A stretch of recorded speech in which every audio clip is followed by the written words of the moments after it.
iryo suku ntarinda kurikora ngo nuko muhaye ubutumwa wenyene abazi yuko misi yose ategerezwa gukora isuku haba ku gihimba cirondoka akamwa turi abantu bakuze tuko turabigisha ni kuvuga ntiduca hirya no hino kuko nta na kimwe ubutazi no kubabwira byose ni kuvuga rero kirazira rero iyo ugiye kuri kiya gikorwa nyezina kirazira kuca umusimbirako nk'impene nk'intama ibintu ni gahoro gahoro hari ukuntu wumva ari karahema n'inguvu nyene usanga yarafise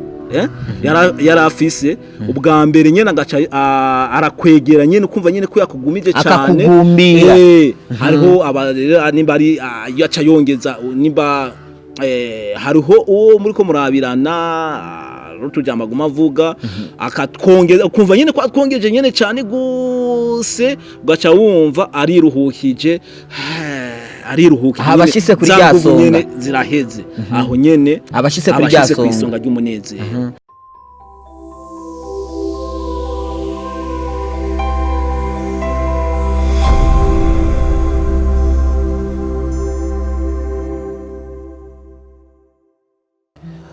Okay, turasuye kandi kubashimira mwebwe mutaruha. Uyu munsi rero ndibaza ko mwamaze kubona umushisi no munsi dufise ndibaza arabanza kwanza twibwira akazina yongera atwibwire n'ahantu asanzwe atuye n'ico asanzwe akora. Kuri ubwo rero ndakura mukije cyane nyakubaho. Namwe ndabaramukije amakuru yanyu ni meza cyane gose. Kumenga murakanye cyane gose. Bo ntidukanye urabona nyene ko ibintu bisawa dukanye. Nibaza atarakabanga urashobora kutwibwira akazina wongera ubwira n'abakunzi ba Ashali TV kugira ngo bakumenye wewe urinde ujejwe iki muri kino gihugu cyacu cy'u Burundi. Nje akazina kanje nitwa Sinzinkayo Ismail. Mbwa bantazira Beda. Ego Beda ndumvenga na kazina kubuhizi ko wakavuye. Mbo Beda nakazina nuba nahawe n'inshuti zanje yego bivanye n'ingene nakunda kubatwenza cyane gose mbo ako kazina barakama kugeza n'ubu niko kazwi imbere nta rindi zina rizwi bazi nyene Beda. Okay, Beda mu minsi heze twararonsa amakuru yuko uri mu bantu novuga yuko bahawe iteka ryo kwigisha abantu bari mu ngo basanzwe bakora ibintu byo mu ngo. Aha urashobora kuducira ku mayange nkumbure hari abataronse amahirwe basanzwe bubase bataronse akaryo ko kuronka ico cirwa. Urashobora nabo nyene kubacishiriza ko muri makeya ibintu bijanye n'ingo n'imiryango niko no bivuga. Sinzi aho ico ushobora kubwira abakunzi bari ko baradukurikirana. Yego murakoze, yego nta kibazo. Nkuko musanzwe nyene mubivuze nje umwe mu borosha kiyago ngaha imuyinga cyane turabira hamwe ingene ingo ababanye bashobora kubaka urugo rwabo rukaguma ntirusambuke. Kuri ubwo rero ni kigwa kinininya mugabo muri ivyo ndashobora kuvuga nk'ibintu bitatu nkabikuru. Ego nkumbure ikiganiro kuko kiracabandanya ntabwo twoheraheza kuri byose kuko ikiganiro ni ikintu tutegerezwa gukusanyamo ibintu byinshi cyane. Kuri ubwo urashobora kutubwira mu ncamake. Nko mu ncamake ni kuvuga nk'ikintu cya mbere nshobora kuvuga gishobora gutuma urugo rusambuka canke abubakanye batabana neza ni kujya kuntu abantu bubakana mugabo bakayoberwa n'uyuhe mushinge bashobora kugira ukababera urugo rwabo. Yani bashobora kubakira kuki dufate nk'umushinge urabona yuko cyo twokwita nka fondation mu ncamake intango. Ego intango niho yanyene inzu ibuze fondation ntibikunda kwihagarara neza. Oya ninahagarara neza uko kenshi na kenshi wanashima mbere dukunda kwisunga inzu ijya nzu abubakanye babamwo burya ikiriko cyose gifise ico gisiguye kuvyerekeye umubano wabo. Cyo tuba rero nakunda kubwira rero n'umushinge iyo fondation nyene utayubase neza mu mabuye akomeye n'isima ni kuvuga ya nzu irasambuka. Ni kuvuga rero n'umubano wawe urasambuka. Ego Beda ariwe Ismail rero reka tuduge rero kwijambo ntajye wamaze kutubwira ko hariho icyo twokwita yuko ari fondation. Mbega iyo fondation ugiriye ko nk'umuryi bw'isahira kugira ngo abakunzi babandanye baronka ubumenyi bwinshi butandukanye, urashobora kutubwira mu ncamake ku buryo buramvuye iyo fondation ishimikiye kuki?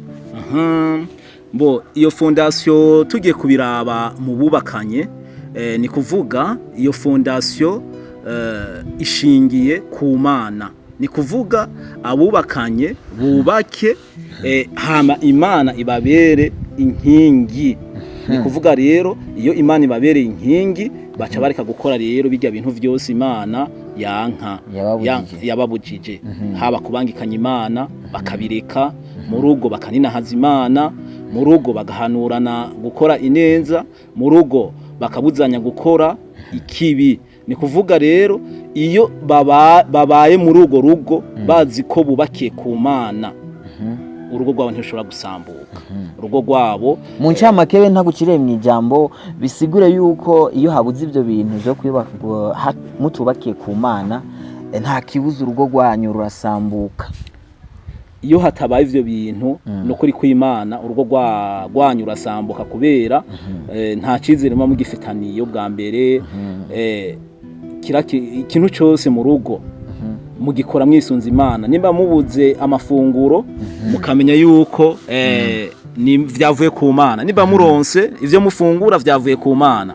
Mugabo rero mu rugo ico kintu cyo kugira ngo muhe icizere Imana kibuzemwo nukuri birasambuka. Ni hamwe wumva ngo hari habagiye kubangikanya Imana, bagiye kubangikanya Imana ku bafumu kugira ngo baronka amatungo bikanka, kugira ngo yigarurire umugabo wiwe, nivyo nyene bikanka cyangwa umugabo abimenye, ugaca usanga biteye induru. Ni kuvuga rero mu ncamake mutubakiye ku Mana, Imana ikababera umushinge, urugo rwanyu rurasambuka. Yego Beda, sinzi rero ngaho icyo turumvishe uko ni cyambere mu ncamake ku Mana. Ikigira kabiri naco cyo bari nk'ikintu iki ikigira kabiri nyamukuru mbona nobwira bariko baratwumviriza, kuko nakubwiye ko ari vyinshi, ko n'ubwa mbere n'umuntu mukubaka inzu ntiyo hera ku mushinge aca simbira ku mabati. Mugabo navuze ko mvuga bikuru naho no simbira ku mabati canke nkasimbira ku kindi kintu, mugabo baradutegera. Ikindi kintu nyamukuru mbona ni urukundo nyakuri, urukundo nyago. Ni kuvuga iyo abantu bamaze kubakana urukundo nago nyene ruca rugenda. Ico naco tugisanga nyene muri izo nyigisho zacu ku nkingi igira kabiri. Urazi inzu ko dufata yuko inzu ifise inkingi zine. Ubwa mbere nuko baba bafise Imana, ugira kabiri kuba bafise urukundo hagati yabo. Oya ubwa mbere novuga uwo n'umushinge. Novuga ko ari umushinge, fondation. Mugabo ubwa kabiri ni kiyago. Ni kiyago mu rugo. Mugana nariko ndavuga ko ubwo rukundo nyakuri, urukundo nyakuri turusanga ku nkingi igira kabiri. Igira kabiri. Ni kuvuga havuye ikiyago mu rugo haca haza urukundo nyakuri. Ego Beda, ntaguciriye kumwe rero hariho ikiganiro twari twigeze gukora kuri Ashley TV, naho nyene baravuga yuko kimwe mu bintu bituma ingo nyinshi zisambuka yuko harimo kubura kwisanzurana cyane cyane mu mabanga mpuzabitsina.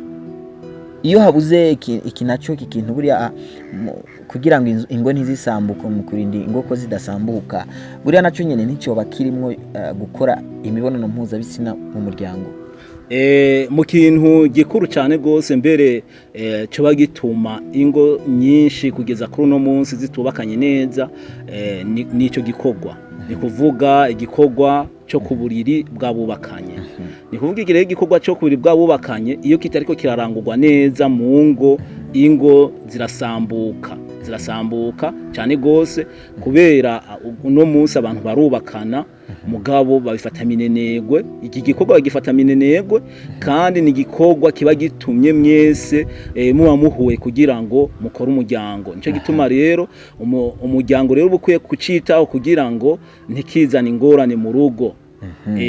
None Beda Ismail, ndibaza yuko umuryango canke novuga inzira ijanye no gukora imibonano mpuzabitsina navuga ko waguse cyane gose. Nkumbure nizere yuko namwe kuvyigwa mwakoze canke kunyigisho mwaronse mwarigishijwe ni gute amabanga mpuzabitsina akogwa. Je ndibaza yuko abantu bariko badukurikirana abantu bakuze cyane turashobora kwinjira directement ku kintu kijanye no gukora amabanga mpuzabitsina, kuko hariho imiryango myinshi ushobora gusanga ivyo bintu byose birakogwa. Imana irahari, ibintu byose biriho, yago birahari, wanashaka n'ibyo bikorwa ugasanga biriho mugabo ingo n'ubundi zikaguma zisambuka, imishwano ikamara imishwano. Bisigura rero yuko amabanga mpuzabitsina atari karakogwa nkuko yategerezwa gukogwa. Nizere rero mu vyigwa ko mwize yuko ico kintu cyo bakirimwo kugira ngo mushobore kutubwirira abantu bari kwaradukurikirana kuri Ashali TV. Murakoze cyane gose. Ni kuvuga mu vyo twigisha mbere wanashima n'abandi nabubakanye nico kirimwo cyane cyane mbere turagishimikirako kuko nico catumye bubakana. Ni kuvuga rero mu mabanga mpuzabitsina canke ku buribwa bubakanye hariho abantu nyene bifata minenegwe. Mugabo ico novuga tugiye gutangura gusigurira neza bariko baradukurikirana nuko ubwa mbere na mbere kugira ngo ayo mabanga mpuzabitsina agende neza canke uwo mwubakanye yumve nyene ko yishimye, ni kuvuga ko hari ikintu ca mbere ubanza gukora. Ikintu ca mbere rero ubanza gukora uraha ubutumire uwo mwubakanye. Yego, ukamuha ubutumire, invitation.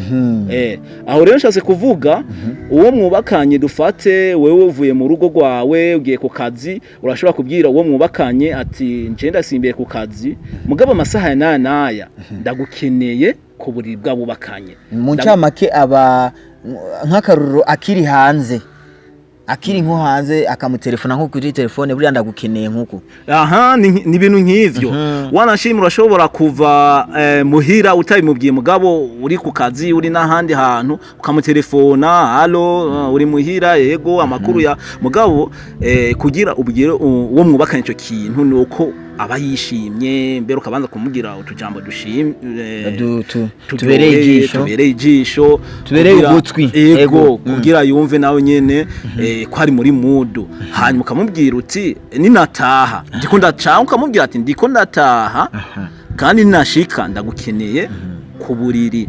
Muga ukabanza ukamutegura nawe urumva bikamujamwe bikamwinjiramwo akumva ko abarategura umubiri wiwe, akumva yuko ari gikorwa agira kore. Hari umugabo twari kumwe muri bisi nza numva ara telefone muhira ati eti mabuja je wenda tashe nze gusanga wahejeje kugira isuku hariya hasi.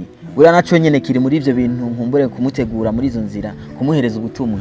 Mbo kumutegura ico ntikirimwe, ahubwo ico ni gikorwa uwo mwubakanye wenyene ategerezwa kuba azi. Ategereza kuba azi, kwategerezwa hari igihe ushobora kumutegura ukamutegura hanyuma umaze kumutegura akibagira gukora ivyo bintu ugasanga wewe n'umurese faire muri ivyo ibintu bijanye n'isuku, bigatuma nubwo aza kuba yaguteguje aje agasanga ivyo bintu bigatuma appetit cipfa, bigaca bituma rero bigenda kumwonona ubwonko bikazotuma akureka. Buriya naco nyine urumva ko kirimwo muri bwa butumwa ari kuratubwira. Urumva ubwa mbere turabigisha no gukora isuku. Ni kuvuga rero iryo suku ntarinda kurikora ngo nuko muhaye ubutumwa. Wenyene abazi yuko misi yose ategerezwa gukora isuku. haba ku gihimba cirondoka akamwa ziryansya kuko turi abantu bakuze tuko turabigisha ni kuvuga ntiduca hirya no hino kuko nta na kimwe ubutazi no kubabwira vyose urababwiza ukuri urumva hari ni gutu usanga baca babivuga mu gifaransa ngo mu kirundi ngo birateye isoni oya mbo ikintu gitera isoni yani ukiri ingwara arayirata none wowe uri kurabwira ngo umuntu ngo uze kumwiryamishatsi iki urumva ntasobanukirwa neza kuri ubwo rero uramubwiza ukuri ukamubwiza ati genda ziryanzya uzimwe hanyuma kandi wame ukora isuku y'umubiri woge cyane mu kwaha urumva iyo tugize rero iryo isuku yani n'umubiri muzima sawa na cyane hose nyene ukitunganya kugira ngo ntibitume uwo mugira mu bunane bishobora kumutera amapeti nyene akabura kayabaga kugira ngo akore ico kintu bivanye n'isuku rike sawa hegikurikira mbo nariko rero ndakubwira ko ubwa mbere ubanza gutegura ukamurungikira ubutumwa mbo iyo rero wawumurungikiye nuko rero aca ategura umubiri wiwe ha mu bwa kabiri wamuhaye ubutumwa mbo murashise kuri bwa buriri kuri ca gikogwa nyezina mbo ikintu naco nyene gishobora gutuma ico gikogwa kitagenda neza ni kwa kubura urukundo wewe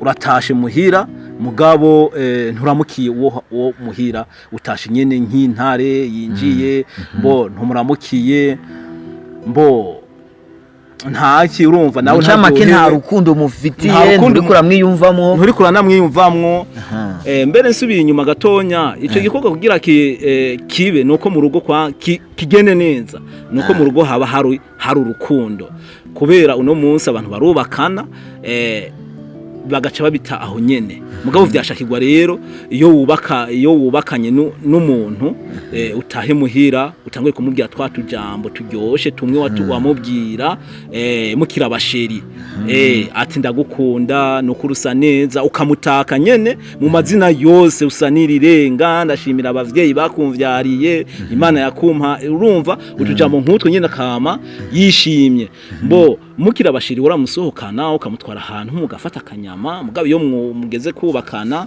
ivyo bica bihera mugabo rero nivyo rero vyashakirwa bibandanye mbo Imana igufashije ukaronka nako kantu kagenda ukamutwara ahantu ukamugurira gafana akaguma yumva nyene yuko yishimiye urukundo naco gituma rero iyo mugeze kuri kiya gikogwa naco nyene kiragenda neza kubera uba wamuteguye mu mutwe cyane gose mbere ubwa mbere nta munaniro ukabije abafise yatwitwa stress nta munaniro ukabije abafise ubwa kabiri nawe abakwishimiye cyane bivanye n'urukundo muba mufise cyo gituma mugiye kuri ico gikogwa nyezina kigenda neza ni kuvuga rero kirazira rero iyo ugiye kuri kiya gikogwa nyezina kirazira kuca umusimbirako nk'impene nk'intama urumva ibintu ni gahoro umenga wewe ushase umwikure ko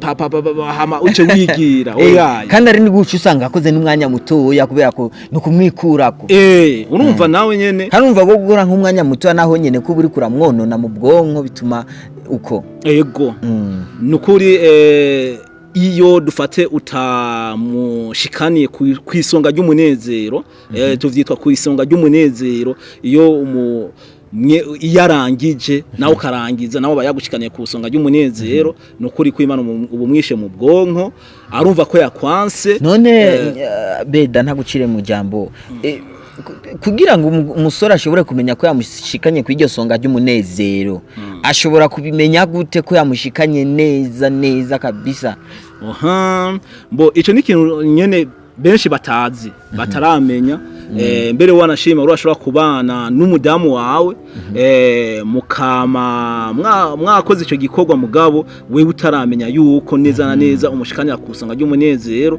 mbere wanashima hariho n'ushobora kukubwira ati nahejeje mugabo ari uko wamurambiye ntazi n'ivyo uri kurakora wewe ukaguma uvuga ati cyo umudamu wanje tubanye neza arambwira ko yarangije mugabo nawe ubwawe ukwiriye kumenya nyene neza yuko umudamu yashise kwisonga ry'umunezero ati rero ubimenya gute mbo umudamu kugira umenye yuko yashise kwisonga ry'umunezero muri mwakiya gikorwa nyezina hari ukuntu wumva ari karahema n'inguvu nyene usanga yarafise yarafise ubwa mbere nyene agaca arakwegera nyene ukumva nyene ko yakugumije cyane hariho nimba ari yaca yongeza nimba hariho uwo muri ko murabirana rutujama guma avuga akatwongeza ukumva nyene ko atwongeje nyene cyane gose ugaca wumva ariruhukije abashise kuri ryasonga nyene ziraheze aho nyene abashise kuri ryasonga kwisonga ry'umunezero mbeho ashikayo kangahe mbo bivana n'uwo ariwe ariho ushikayo rimwe akakubwira ati jewe naho ubandanya nganje nahejeje ariho n'uwundi akubwira kabiri gatatu bivana n'uwo ariwe nakujya nyene aba yamenyereje umubiri wiwe turacabandanya rero kumva uko igikorwa gitegerezwa kugenda cyo mu buriri igikorwa rero uburyo gitegerezwa kugenda nukuvuga ucutangura ukamutegura ntumutarukireko ukabanza ukamutegura bijya twita karesi ukabanza ukamukaresa ku buryo yumva ko nawe nyene igikorwa yamaze kucinjiramwo akaba ariho rero mutangura ico gikorwa nyezina yamaze kucinjiramo hanyuma kandi uri umuntu w'umushinga ntaye simaka ngo ucutangura ngo papaguriye ukoresha ibiguvu byawe byose haro n'ushobora kukugaya akavuga umutipe nibiki ariko ari yahagura urombero urashobora no kwiyahagura ugasanga nk'umunota umwe iminota ibiri urananiwe uciyugwa kuwa amazi mugabo ni igikorwa bishakirwa ugende buke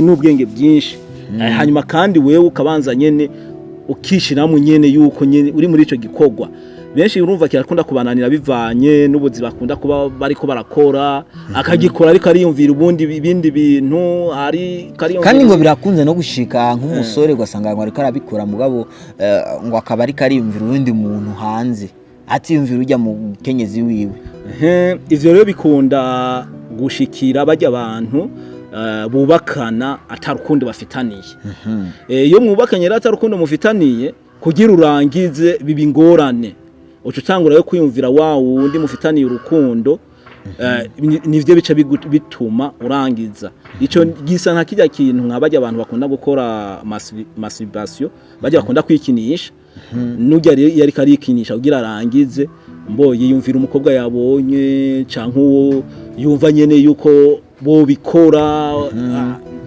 urumva ni muri zo nyene nani urumva ariyumvira mpaka akikinisha mpaka karangiza urumva rero n'uyo rero iyo mubanye mudakundana kugira ngo yumve nyene yuko arangije abikora ariko ariyumvira ujya muntu yoba yarakunze canke yoba baramaze kubigira canke uwo bahuye mwibarabara kumva aramatiye canke nyene akamukurura nyene aho nyene nawe nyene urumva biratuma nyene ashobora kurangiza yego mugabo iki ni igikorwa rero kenshi na kenshi hariho abantu bakunda kugifata minenegwe ugasanga abo bariko baragikorana umwe yagitanye mugenzi we yakimutanye yakimurerekeye hariho umuntu yagitanguye nimba gitanguye areba hariya igikorwa kikazorangira yirebera hariya nyene ataha urumva nta movement ariko arakora ntari karaha intege uwo bari kumwe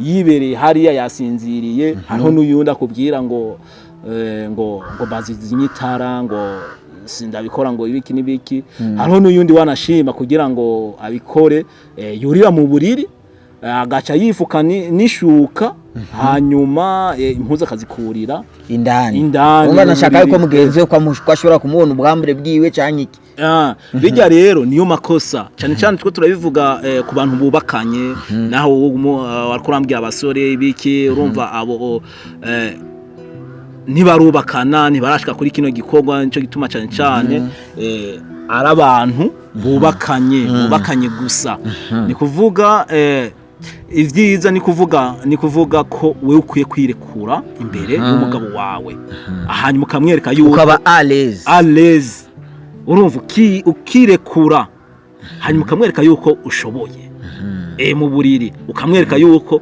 ushoboye si umugabo wazoza ararinda kukwinginga ngo wewe ngo kora ibi ngo ibi navyo wakoze ibiki n'ibiki ico wo mwankira ni kizira conyene urazi ko hariho n'abagabo bakunda ngo bace abo bubakanye inyuma nk'ivyo byo ntiyo bigutegeka ngo ubikore mugabo ibindi vyose we ntorindira yuko umugabo wawe azaranira kukubwira ngo ibi nibi ngo banze ukore ibiki uyaye wewe ni wewe uvuga uti nje nkeneye kubaka urugo rwanje umugabo agira shike reka njewe nyene nihe inshingano yo kugira ngo asange mu buriri meze neza urumva nambaye za mpuzu nyene zimwe nyene zikurura urumva hamwe anashise akikubona nyene yumva nyene akayabago nyene kenshi cyane atarashise muzehe mutama ati mutama arashise ego Beda murakoze cyane kuri aka kanya muduhaye namwe murakoze cyane gose ego akajambo kanyu mushobora gutekerera nkumbure abagabo kuko novuga yuko ni nka question ya nyuma nashaka ndakubaze nka kabirya hagati y'umuhungu n'umukobwa cyangwa umugabo n'umugore ninde ukunda cyane gukora amabanga mpuzabitsina icyo kibazo nibaza yuko nawe urubatse icyo nanjye ndubatse kabisa novuga ko icyo kibazo cyongora cyane kubera twebwe Imana novuga ko yaduhaye ubushobozi bwo kutagira isoni bwo kudatinya kugira ngo kubahuka abakenyezi dutinye umukenyezi kumubwira yuko dukeneye kurangura amabanga mpuzabitsina mugabo umukenyezi ashobora kubikenera mugabo akabitinya mbere wanashima nico birimwe mu byo tubigisha tukababwira ko umukenyezi ategezwa nawe nyene kubwira ati mugabo wanje uragiye nuko ati nubwo ugiye ndagukeneye na jewe urumva ukamubwira n'ivyo n'ibintu bisanzwe ukamwugurukira ukuguruka nyene ukamubwira ko nawe umukeneye kandi n'ivyo n'ibintu bisanzwe n'umugabo araguteye mugabo benshi kubera nyene babita abafasoni urumva nyene ni isoni nyene nyinshi ariko acavuga ati ndamugiye ko namukeneye acaye inyiti mu maraya ibiki n'ibiki mugabo ivyo vyose biva ku kubura ca kiyago mu rugo kutaganira n'uwo mwubakanye kugira ngo mwumva ingorane ziri hagati yanyu kugira ngo mugabo mugira ikiyago ndibaza nta ngorane vyose ni kuvuga rero kugira ngo menye ninde yoba bikenera bambe yoba bikora cyane hagati y'umuhungu n'umugore vyongora cyane kumenya kubera ushobora kuvuga umuhungu kubera ariwe akunda kubwira uwo bubakanye ati nuko mugabo n'umugore nawe nyene barabikenera mugabo gikoro abagore barabikenera cyane gose bisigura yuko urumva yuko uhugije n'uwo twagiranye ikiganiro ubuheze nawe nyene yavuze yuko abagore nuko bacungera cyane gose kubera ko bobo barabikenera cyane kwa twabagabo twamira muri stress yo kurondera ubuzima ibintu nk'enivyo kumba abagore rero tubacungere cyane gose Beda ndagushimiye cyane kuri kano kanya waruduhaye namwe ndabashimiye cyane gose yari ya Shali TV rero mwariko murakurikirana twongera kandi tubibusa mwese muriko muradukurikirana kugira subscribe like na share kugira ngo mubandanye kuronka ibiganiro byinshi bitandukanye ubu nkuko mwariko murabibona turi mu ntara ya Muyinga kuri ubwo rero kuri microphone yarijewe Ali Ibn Daud behind the camera Mnyama. Ciao bye bye.